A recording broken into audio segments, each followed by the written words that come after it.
What's up, RotoGrinders? I am TJ Zwarych, your host today, ready to talk some football on FanDuel this Friday.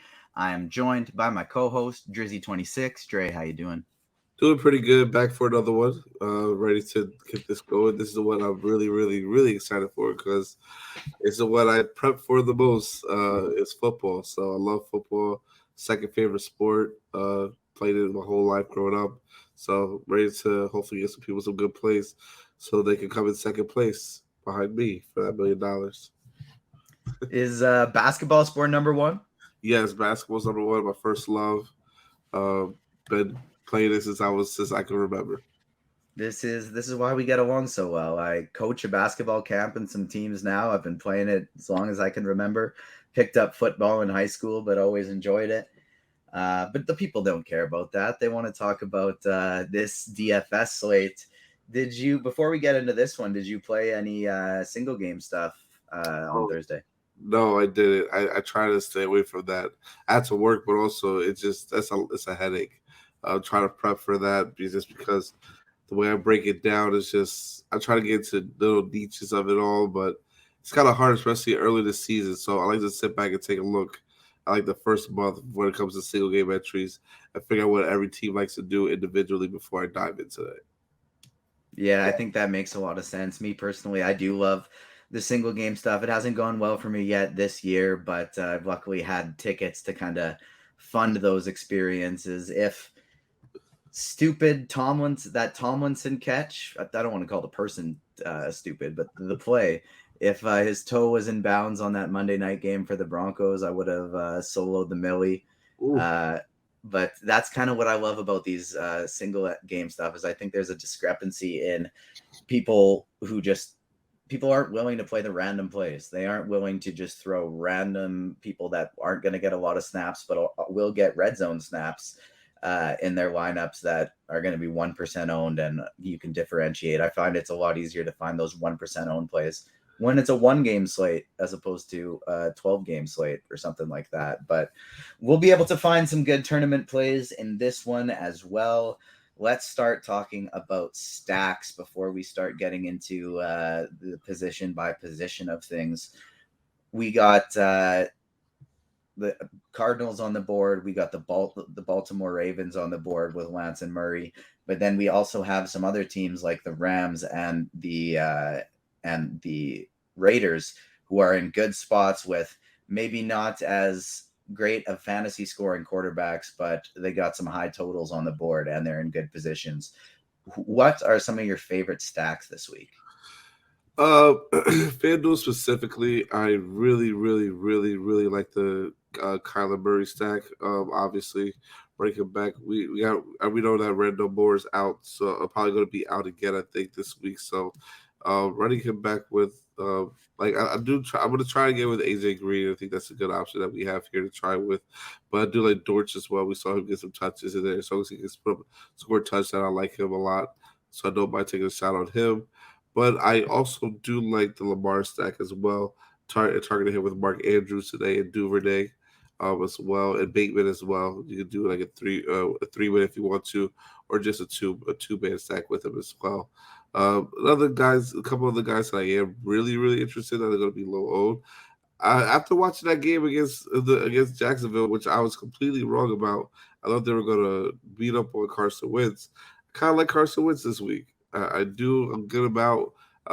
We see the young receiver have a good game that they drafted high. They were high on, as well as McLaurin. So I don't mind taking some shots at them. And obviously, we got a bounce back spot here for Matt Stafford, who I mean, well, not a bounce back, but well, I guess you could say a bounce back spot for him against Atlanta, who is probably the worst at giving up press coverage. Um, and have good individual quarters. So I do like him a lot with his targets today as well. Those are like some of my top stacks. I have a couple more off the board that I might go with too. I like it. And for me, I think I'm going to be sticking pretty close to optimal in most of my lineups, but I do have a couple other ones I'm interested in getting to. I like the Arizona call. I'll always be getting to some Lamar Jackson. Matt Stafford is a chalkier QB that I'm going to roll with, as well as Derek Carr. But the things I'm going to do with that is I still just like finding a couple ways to get different. So with Derek Carr this week, something I forgot, I made a process error in week 1. And that was with just kind of being all hyped up with the live final. I was doing all these different tournament teams. I forgot that where I had most of my success last year in NFL is building my cash lineup, entering it in a bunch of cash games as well as tournaments. And I just stack in my cash game. Like unless I'm playing a running QB, I'm stacking in my cash game. And this week when I'm looking at somebody like Derek Carr, that's when I'm going to do a cash game stack and I'm going to run it in there. Whereas in tournaments for Matthew Stafford, where we got a bit of a chalkier QB, he's projecting to be maybe the highest owned QB on the slate this week. If not Carr, it'll be between one of the two, where a lot of those Stafford lineups are going to be just playing Stafford and Cup. Maybe even a few more or a few less are going to be playing Stafford Higbee, Stafford Robinson. I'm going to play all three. I'm going to go Stafford with Higbee, Robinson and Cup. And if Stafford is the highest scoring QB, he's not getting there with his running. It probably means he threw 5 touchdown passes. And so unless all 5 of them are going to Cooper Kupp, I kind of want to try and get all of the receivers he's hitting them to when only one of them is expensive and the other 2 guys are nice and cheap. So that's going to be the kind of my strategy with those 2 chalkier QBs. And then somebody else, 2 other guys I'm looking at for tournaments that I think have high upside. Not a lot of people are getting to. We got Trey Lance and Marcus Mariota for tournaments with a running upside. I'm good with both of them. But I also like, what the heck is that picture? This has been going around all since last week. I thought it was, oh my gosh, it's so funny. It's been going on all week. I think with FanDuel, they messed up with the face or something. I don't know how this happened, but beautiful pearly whites for Trey Lance. Great teeth. I think you can run both of those running QBs. You can do it with a stack or without a stack. The reason I'm not super high on Lance this week is because I love trying to target the running game, and that's not even necessarily with Jeff Wilson. It might be with Deebo Samuel, but we're going to get more to that later.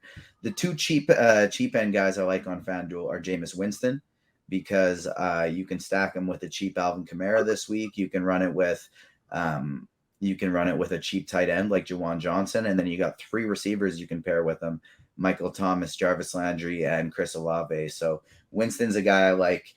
It's a tough defensive matchup against Tampa, yes, but Tampa's also favored to win this game by 3 points. It's at home. If Tampa gets up, Jameis is going to have to throw. So it's like, I don't think the Saints are getting shut out in this game. I could see Tampa being up 28-14 after the first half, and then Jameis throwing for 250 yards in the second half, and this being a close game. He's playing his old team. He's going to want to do well. The Saints always play well against Tampa in the regular season, especially at home. So he's somebody I like quite a bit. And because his projection's not high across the industry, I don't think many people are going to be going there. And then I have interest into Tagovailoa this week because the Ravens have one healthy cornerback on the roster right now. They're going to have to be calling people up from the practice squad. They're going to be without basically everybody. And so I like Tyreek Hill and I like Jalen Waddle. And so if I like both of them, that kind of has me interested in rostering a very cheap Tua with them. Okay, yeah, the Tua call, I didn't think about that one before. I might have to look a little bit deeper into that. Maybe I might be on him, but I don't mind it at all, though, for sure. I kind of out on a Marcus Mariota call just because I think the Rams defense also a bounce back spot here. So that's something I'm just kind of weary on. But I like Marcus Mariota for the year. It's season long. If you can pick him up as your backup QB, I love it.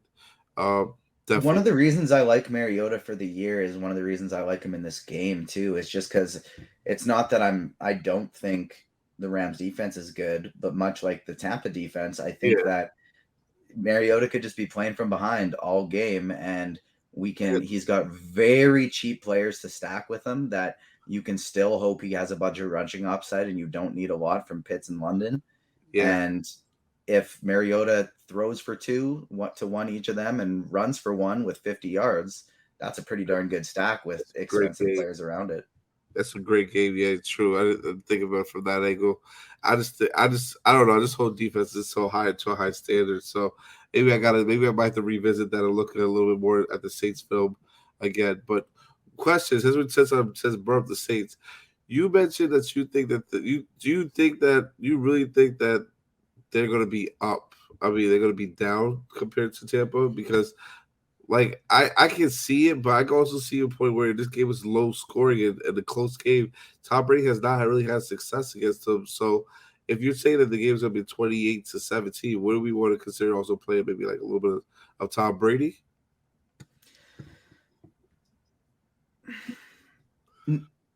I don't know for sure. I don't really want to play Tom Brady. I think I want to play because I don't love the full stack. And I think so for me, I don't think that this game, I don't think this will necessarily be a Tampa blowout, but I think that is what a lot of other people may think.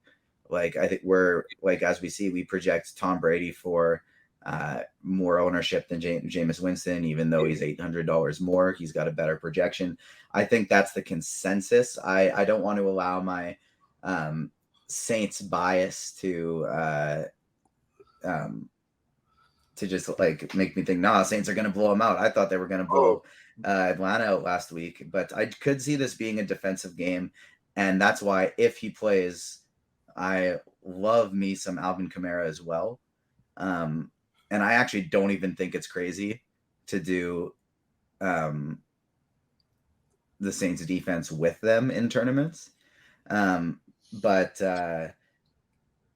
what I like about Winston and a stack isn't so much that I think this is going to be a super high scoring game and they're going to have to be coming back. I think that's in the range of outcomes, but what I love about it is I can go Winston, Michael Thomas, and Jarvis Landry and still have lots of money for the rest of my lineup.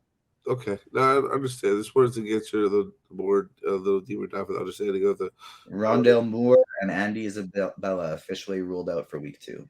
Okay, so we're gonna be targeting more of the North, and AJ Green will be in play again, who I really am gonna keep going back to every single week until B Hop is back. But yeah, other than that, there's nothing else that I really like here. I might go a little bit of Russell Wilson, because it's against Houston, and Houston quarters are not really all that great, and it's one of the more higher totals on the slate that we have today. So. But I really, really, really like. I think my favorite, like I said, mentioned before, sneaky guy is going to be this. It's going to be the guy of Carson Wentz with his targets in Detroit. I think that's a great game to target. I don't even mind going a little bit of Jared Goff, personally, who we see him play pretty decent.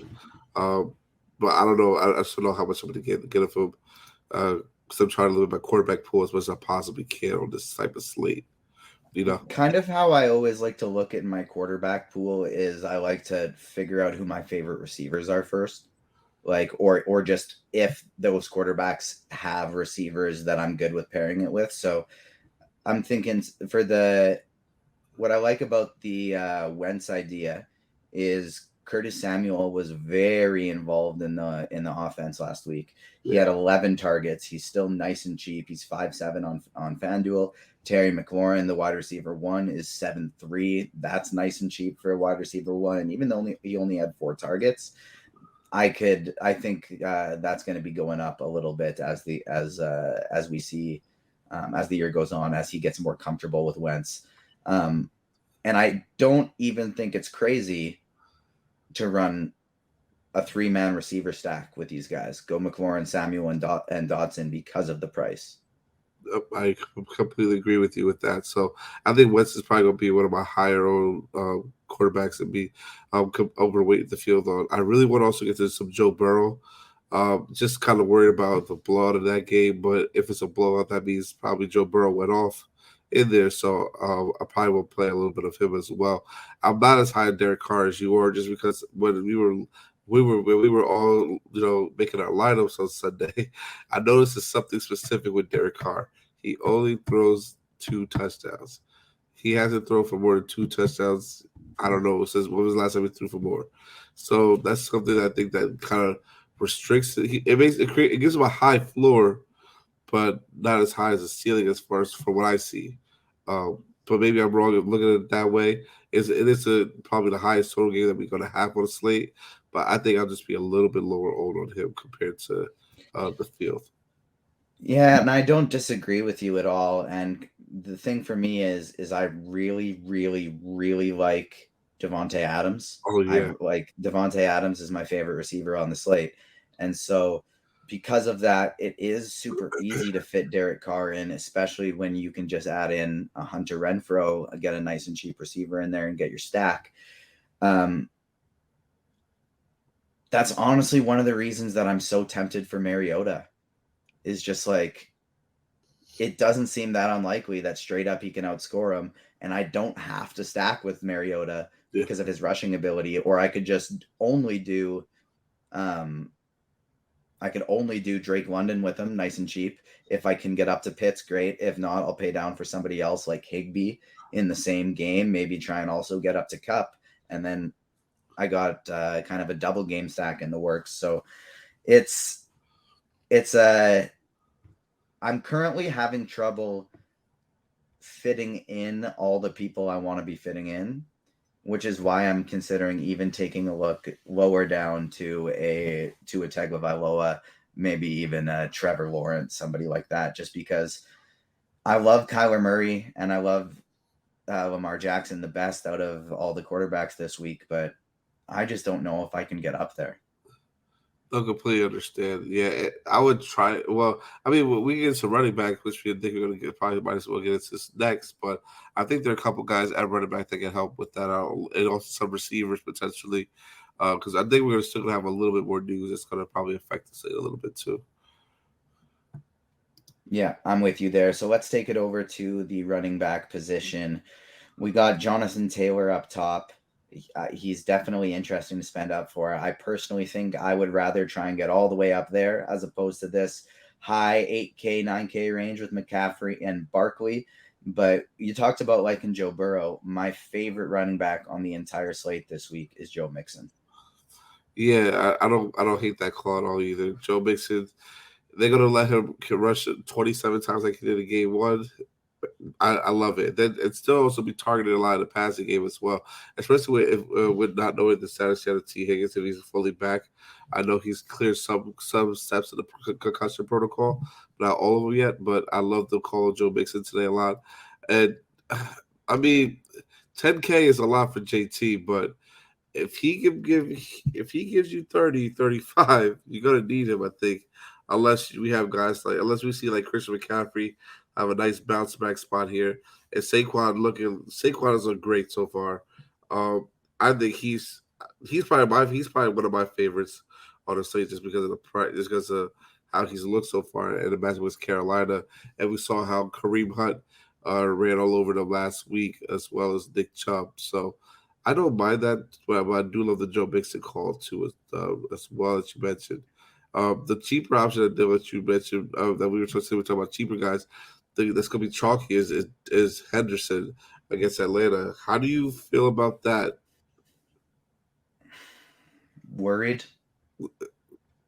I completely Like, I feel like Cam Akers could have 15 carries this week. yeah, and that's the thing that concerns me because they said Cam Akers did not look explosive at all. For watching that game, he did not look explosive at all when he was touching the rocket, and to the point where he got just out 82%. That's a high percentage to get out snapped. So compared to Henderson, so I don't know. I think I would be on Henderson, but I do like taking a shot at someone else around that same range, like Jeff Wilson Jr. in Seattle. I think that's also another option we can go into as well. We even go with Chase Edmonds, who's 6K, I think, or around that range too as well. That are cheaper options that make a little bit more sense. They're gonna be that, and these guys are gonna get a lot of work, especially in that, um, especially against these other teams that they're going against. And another guy that I think we have to pay attention to, besides obviously Melvin Gordon, I think J.K. Dobbins, because he was practicing full, It looks great. They say it looked great. So if he's back going against Miami, I think that could be a good spot for them. Dobbins at 6K is interesting. I think I'll personally probably take the wait and see approach on him before fully going in. But I mean, it's not like they don't have other running backs hurt as well. So there is a pretty good chance he could probably just dive back into pretty full duty. But a Raven running back is kind of always a scary thing to try and predict and take on, because even if they get in the red zone, there's a good chance it's probably Lamar Jackson who's the one running it in. I love this mid 6K, even upper 5K range today. There's two quarterbacks in the 7Ks. Two running backs in the 7Ks I want to talk about after, because for tournaments, they're probably my two favorite next to Mixon. But in this 6K range, somebody I really like is Jamal Williams. He got the majority of the red zone carries last week, as well as he pretty close to split the snap share with DeAndre Swift. And Swift practiced for the first time this week, today, Friday, and he's officially listed as questionable for Sunday. I think he's going to play, but I don't think he's going to be a full go. Like, if he's not practicing all week and they got Jamal Williams, who is like fully capable of stepping in, and Swift got his ankle stepped on or something last week, and that's what he's been missing practice with. I think Jamal Williams is somebody who is going to step in and get a lot of carries and a lot of looks this week, especially in the red zone. And I think he could maybe pick up more of the passing game looks that DeAndre Swift was picking up last week as well. I really like Jeff Wilson, but I am hesitant because I could see this all of a sudden turning into a Deebo Samuel game. And so, having said that, the majority of the lineups, almost all the lineups I hand build this week, will have either Deebo Samuel or Jeff Wilson in it. I'm going to have one or the other. I'm never going to have both. If I were on the expert survey this week, I'd put that in there, and I'd put in a rule: no Deebo Samuel and Jeff Wilson Jr. together.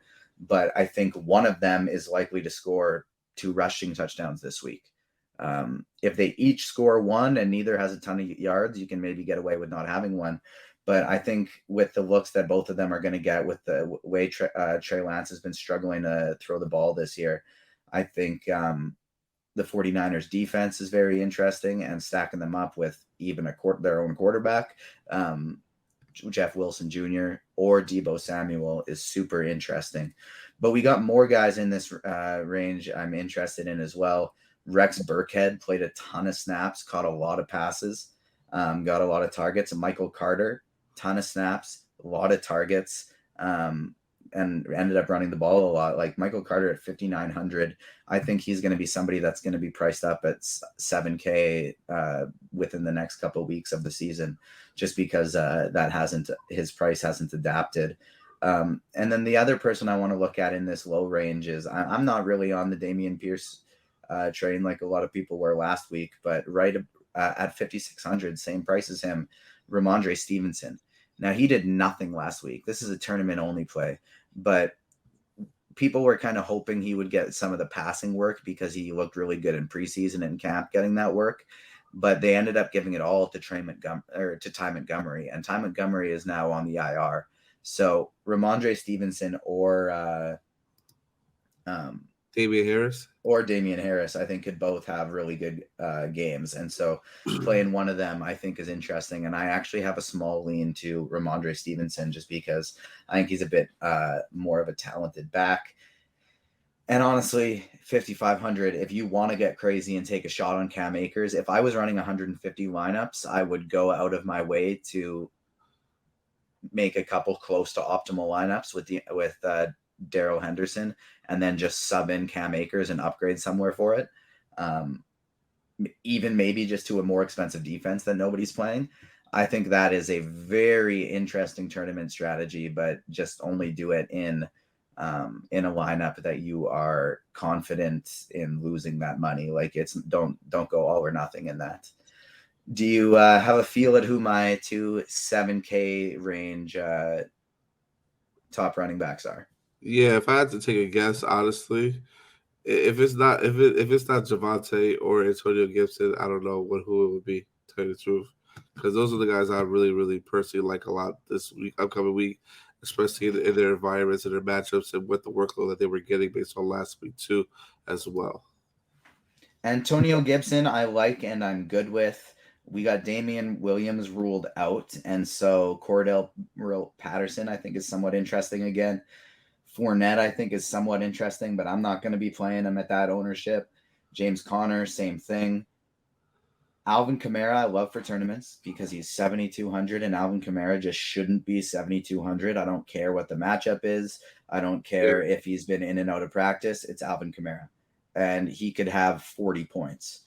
And so he's somebody I'm interested in as long as he plays. If he doesn't, then all of a sudden I have interest in Mark Ingram. It's the same kind of situation for Najee Harris and then the Pittsburgh backup, but I like that less than the Saints situation.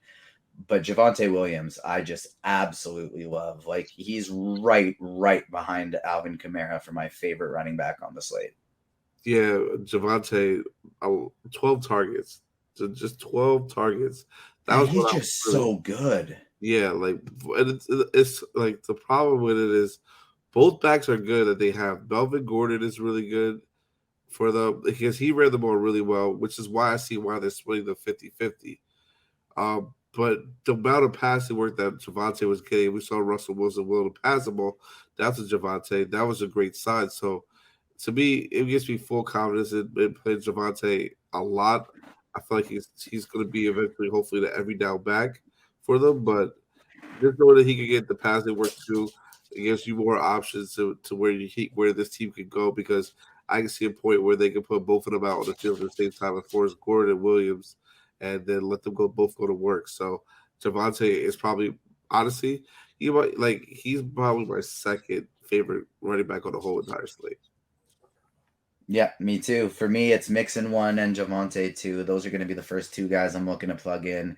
I think it's going to be important to wait for news and kind of wait and see with this Dobbins situation, the Lions situation, even the Raiders. I think it's an interesting situation to look at, because if I'm not mistaken, we have already seen experts X-rays negative on Justin Herbert's ribs. That's good to see. Perfect. If I'm not mistaken, I think we have one of the running backs, if not both of the either one of the running backs for the Raiders, either ruled out or questionable, and so Josh Jacobs could get a bit of a bump in role, and that could be an interesting pivot off of the Derek Carr chalk. Yeah, definitely, for sure. So I don't mind taking shots at. I don't mind taking a little bit of shots at Josh Jacobs, but I definitely won't be overweight on him for sure. But I can see it definitely as a low old guy coming in, taking some some touchdowns away from the passing game. Yeah, I'm with you there. So we've touched on a lot of these people in our stacks already, and we've but we're going to dive a little bit deeper into it now. We got Cooper Kupp and Devontae Adams coming in as the two highest owned receivers on the slate, as they should. But we got Deebo Samuel, Tyreek Hill, Jamar Chase right below them, looking pretty good, not picking up the same ownership. I'm not playing Mike Evans, not practicing all week and going up against a corner that he notoriously gets shut down by. I'm just not going to touch him. But I do have some interest in the other Tampa Bay receivers. But we're going to get down to the lower price tier after. Who are your favorite among these top tier guys? Top tier guys, I definitely Devontae obviously is going to probably be number one, just with the amount of targets he was getting. Actually, Devontae's probably, it's going to be close, because I'm going to try to see if I get a lot of lines where I have Devontae and Kupp in there, just because Kupp is going to go crazy against Atlanta. That secondary cannot stop him the way they move. But with Devontae, see the amount of targets he was getting was ridiculous. If that's how it's going to continue to be, I don't mind taking shots at him and doing some. And if you want to run some card double stacks, I do really like a lot of Hunter Renfrow as well. But like you said, Mike Evans, I'm not playing at all. I just think that we just hit the exploit on him, just because Lattimore is like his kryptonite in my opinion. But I do like getting to guys like Pittman, who's still going to be low owned today, a little old at 7-8 against Jacksonville, who can have another blow game. Jalen Waddle, anyone with speed, I think against Baltimore could go off. So Waddle's another option. I like. Can't guard Mike Thomas, my guy. I love him a lot today. As well, he proved that he's back. His catch radius is just unbelievable. These Denver receivers, this is probably my favorite out of them. I think he's going to be able to go deep a little bit, catch some balls. And another guy that I do want to mention that I know is going to get slept on a lot is Brandon Cooks going against Denver. Always does. He just he the amount of targets he's going to get and the focus that he's going to get just demand. He got 12 targets last game. 12 targets. That's only going to stay like that until they get another receiver there in there that's just as talented as he is. So, Brandon Cooks is someone I'm going to be heavily on this week as well.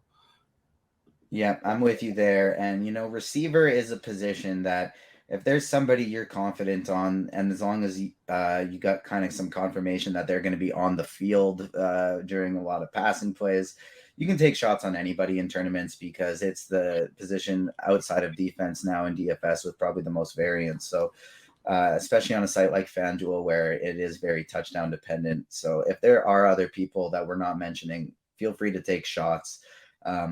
Where do you, specifically in Cooper Kupp and Devontae Adams, you're only rostering one. Which one is it?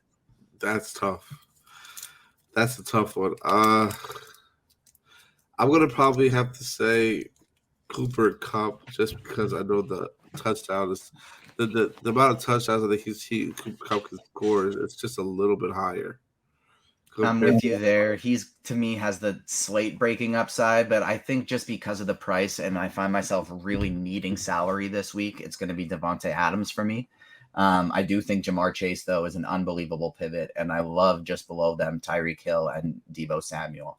That's the toughest thing I'm struggling with right now is kind of figuring out I can play 2 to 3 of, depending on my lineup, Joe Mixon, Jonathan Taylor, Cooper Kupp, Devontae Adams, Tyreek Hill, and Deebo Samuel. Those are the biggest ones that I'm personally looking at right now for payups. If I'm going in the lower tier, I don't mind some of these guys like Deontay Johnson, Amon-Ra St. Brown, Brandon Cooks. Christian Kirk is chalky, so I think I'd want to avoid that, even though I don't think he's a bad play. But Michael Thomas is my favorite one in this range just because he's coming in lower owned than all these other guys. And we saw last week, Michael Thomas looked back. And if Michael Thomas is back, he should be a 9K receiver. And we're going to see him being there before too long. So even though the matchup's not spectacular, it's more of just a price play with him. I don't mind some of these Tampa Bay guys like Russell Gage and Julio Jones just based on I think Mike Evans is going to be shut down. And so because of that, I like these secondary guys. But one of my favorite ones that I'm looking to in this range is Drake London. I'm getting to a lot of Drake London because I'm getting to a lot of Rams. And I just like having somebody to run it back with, and he's the guy I'm doing it with. I don't think he has the status or the Rams are going to be worried enough about him that he's going to be shadowed by Jalen Ramsey. I'm sure it's just going to be they're lining up wherever they line up. And so Drake London, I'm interested in. Greg Dortch, I think, is definitely interesting as well on top of Hunter Renfrow. But Renfrow and Allen Robinson are going to be your two guys in this tier that are chalky, and I think they're both good plays. Hopefully last week scares some people off of Allen Robinson, but I'm not scared. That's one of the reasons I would rather get off of Kupp than Adams is because you can go Higbee or Allen Robinson. Yeah, he had 2 targets, but look what happened with Mike Evans this week. Sorry, not Mike Evans, Mike Williams. Yeah. Mike Williams had 2 targets, and they went, wow, we can't do that again. And yeah, of course, Keenan Allen was out, but I think they'll start making a conscious effort to get to him because he's incredibly talented, and it would make sense for them to. And then the last guy in this pool that you touched on earlier that isn't getting any ownership, which feels crazy because he had 11 targets last week and 4 rush attempts. That's Curtis Samuel.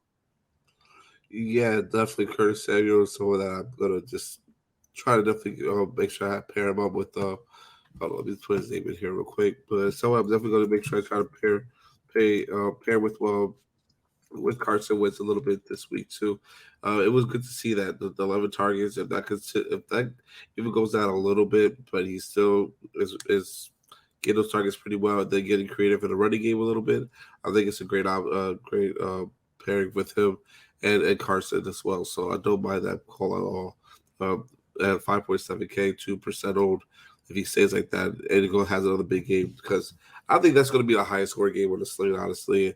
And if no one's really going to play it, like I'm going to be all over that game, all kind of ways. So I love it today. I think it has a, I think he's in a great spot to go off again, especially at his price point and with the total of that game being, I think, the highest on the slate or one of the highest.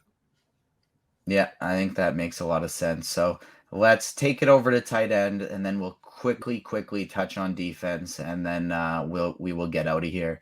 We got Mark Andrews as the top price tight end, and he didn't play great last week, but he still had the biggest target share on the team, and $7,400 for Mark Andrews is nice and cheap. You also got Kyle Pitts at $5,900, which is nice and cheap, and he works as a good run back option if you're playing lots of Rams players. I think I'm going to be off of Darren Waller this week at $6,800. I just don't think I can make that price happen. What about you? I'm going to get to a lot of Darren Waller this week because of the price and the matchup. Because a lot of other people aren't going to get there because of the price. Yeah, because of the price, 6.8K. No one's going to get to him, so I'm going to try to get to him in the highest scoring game. So like you gotta, I understand. Everyone wants to focus on Devontae Adams, and I understand that. I completely do, but all these other receivers have to get involved at some point and could potentially have big upsides and could score multiple touchdowns. I think Darren Waller and Hunter Renfrow are perfect candidates for that. And are elite enough guys and better than a lot of these guys on the slate and have that upside. So I will definitely play a lot of Waller today, I think, and go with him. I like TJ Hawkinson a lot as well. I don't mind taking a little bit of shots at Zach Ertz, who obviously is on the opposite side of that game. I like really a lot of Albert Obugu Bob for Denver. I like him a lot. Russell Wilson, we notice this. I think we have to like this. This is a Trevor Russell Wilson. He targets his tight ends a lot, so I think he's another guy that you could use to pair with Russell Wilson a lot. So other than that, I really don't think I would go any further down on tight end. Maybe honestly, I don't want to say it, but this guy right here, Taysom Hill. I think I have to take some shots at him because if he's going to get the work that he did last time.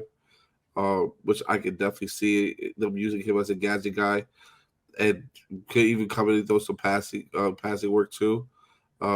He's a little bit 6'2". It's expensive, but at the same time, I think he's a better play than a guy like Dalton Schultz, who's a couple $100 more or less, or Darren Waller. If you wanted to just be a little bit different because of the gadget upside.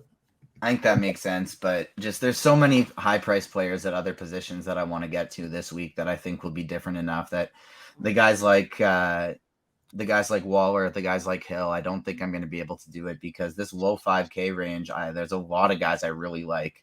Tyler Higbee, I like the Albert O call with Denver. I think that's a really good play. Pat Freiermuth, I think, is very interesting if he's going to get peppered with targets again. He had 10 targets last game, and they didn't all work out, but he's a huge red zone target, and if he's going to be getting the ball that often, that's really all I care about with tight ends, to be honest with you, is target share. Like, that's basically it. And so those are some guys I'm interested in, but I think my favorite for tournaments in this range is going to be Zach Ertz. We talked about liking a lot of these Vegas guys. We talk about liking pass catchers in that Arizona game. He was somewhat limited because he was questionable all week last week. He got 4 targets, but one of them was in the end zone where he scored the touchdown. I like Zach Ertz to get more targets than he did last week, and he's somebody that I'm very interested in against Vegas. And I think there are 2 punt options that you can use as well. Juwan Johnson for the Saints, I think, is somewhat interesting. He kind of seemed like he was like the main tight end next to Taysom Hill. He had 5 targets that last week, and he's 4,500. He's a super big red zone target as well. Winston's liked looking for him this year and last year. And Johnson was an interesting guy because he was scoring a lot of touchdowns last year before Jameis Winston got hurt and Taysom Hill became the quarterback. So he's somebody that I think is interesting either with Jameis Winston in a stack with Michael Thomas or just as a full-on punt at the position. And on that same boat with a stack with Lamar Jackson or a full-on punt, he fully failed us last week, but I think you can go back to Isaiah Likely. 4.1K, it allows you to do so many things at the position. He got 4 targets last week, including he had a really big drop that was going to go for a big game, and he had another target in the end zone. So it didn't work out, but this is one of the best QBs in the league in an offense that loves using tight ends, and he got 4 targets, and he's 4.1K. So I'm willing to take that shot in tournaments. These aren't cash options at all. For cash, I think if you can pay up for Andrews, great. I wouldn't be doing that. I think if he fits in, the first one I'd be going with would be Kyle Pitts.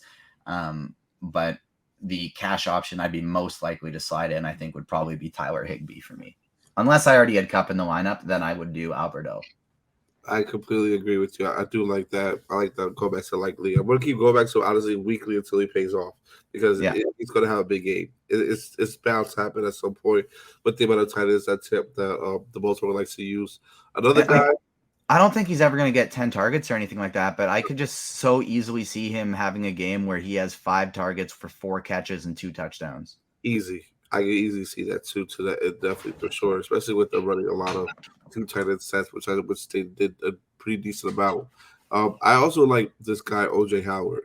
If he's going to be playing a lot more, I think with Houston, has potential to have another big game here in this spot too as well. So other than that, that's really it. I'm going to be looking at tight end because I know Brevin Jordan, he should be back to a little bit, but we'll see what happens here with that situation. Defense, I'm just going to say play whoever you want. It's really that's the most crapshoot position of them all. But I do kind of like the Pittsburgh Steelers a lot against New England. I think it's going to be a slow tempo game, slow pace, and with the back concerns of Mac Jones, I definitely want to try to take advantage of that if I possibly can. Yeah, and especially because you got the Patriots defense on the other side coming in highly owned, and it's pretty simple. Like if you're playing cash games, you play the Bengals. If you're playing tournaments, play anybody you want, not name the Bengals. And as long as you're not playing Bengals, Patriots, or Buccaneers, nobody's going to be highly owned. Those are going to be the only 3 teams that are coming in somewhat chalky at all. So that'll do it for this edition of FanDuel Friday. Before we get out of here, Dre, try and narrow it down to your one favorite play at each position, and then we will scram. And your one stack to win it all. Okay. I'm going to say one stack to win it all. I'm going to say it's going to be the Carson Wentz stack.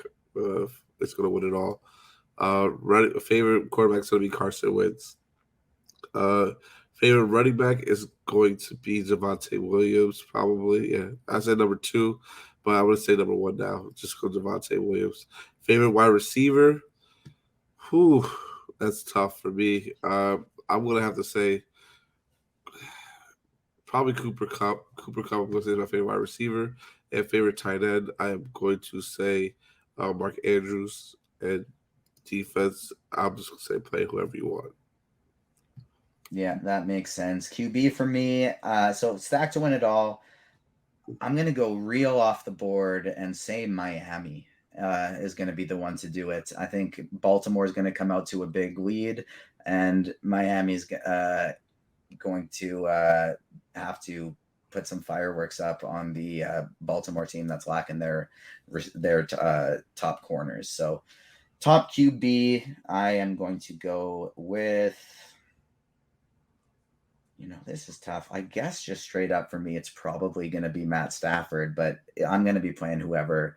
The top QB for me straight up is Lamar Jackson. I just don't think I'm going to be able to get there because of pricing. Top running back for me this week is going to be Joe Mixon, but I also absolutely love Javonte Williams. Top receiver for me this week is going to be Devontae Adams. And then at tight end, I think my favorite one is Kyle Pitts. But for tournaments, I do just love so many of the other ones as well. Yeah, I completely agree with you. So it's going to be tough to see, but we'll see definitely what happens. And wins it all. Hopefully, maybe a combo of both of what we have and get someone to come in second place behind me. Exactly. I'm playing a few bigger contests this week. I'm not playing too many in the Millie Makers. So if you win that and I win that 222 contest with 200K up top the first, I'll be happy. That's what I love about FanDuel and NFL season is the contest selection is just absolutely spectacular. You got your heavy stuff up top. You got anything small dollar to big dollar. If you're still eligible to play in those contests below $3, I can't recommend enough.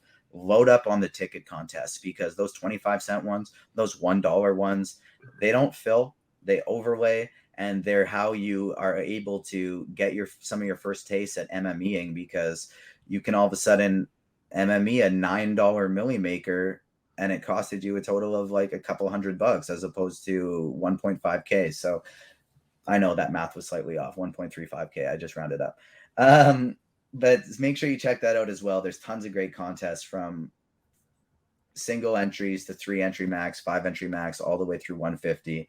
Qualifiers from $5 all the way through the multiple $1,000 range. So make sure you get in the one that fits your game best. If you have questions about that, you can always hit Dre up on Twitter, Jersey26, me, TJ_Zwarych 5. And that'll do it for this edition of FanDuel Friday. Thanks so much for joining us. Peace.